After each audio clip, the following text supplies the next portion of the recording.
Next up? Yeah, welcome to Florida, gentlemen. Welcome to freaking Florida. This is the place to be. When I was driving around Flagler, I saw the skateboards, I saw the roosters. I was like, Tim Pool is here. Tim frickin' Pool is here. There are chickens running around outside right now. All over the place. I And love Pat's still on fire from Vault, bro.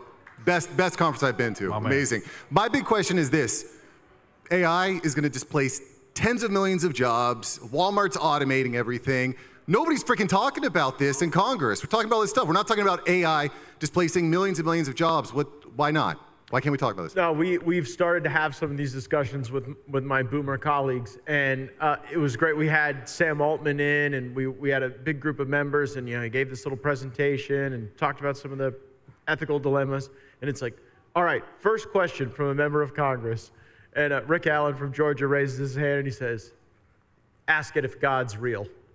And it's like, man, that's I don't know if that's entirely exactly where the Congress ought to be evaluating the potential impacts of AI.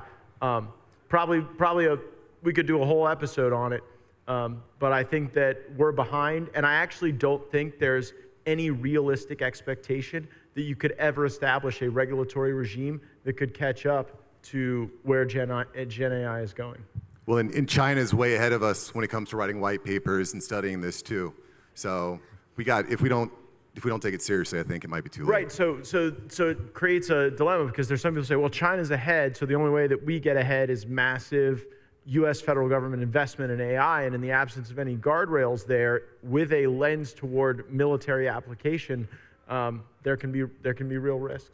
It might be wise to build a free software artificial intelligence with like AGPL3 so we can see the code, we can watch the code change in real time publicly, and then that'll become like the good AI. There'll be like hundreds of millions of AIs, and all the proprietary ones, the secret ones, will get confused as to why they're doing what they're doing and will turn on their masters. But if we have an open AI that understands itself, we'll be able to work with it, I think. I think we're merging at some point.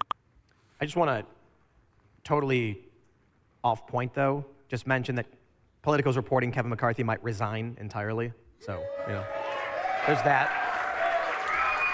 I heard he's taking over as the new CEO of Project Veritas. Next question. The question is, if I do a musical on that PB thing, how many of you will come? Oh, everybody, dude. We're there. All right, good. Hi, my name's Corey. This question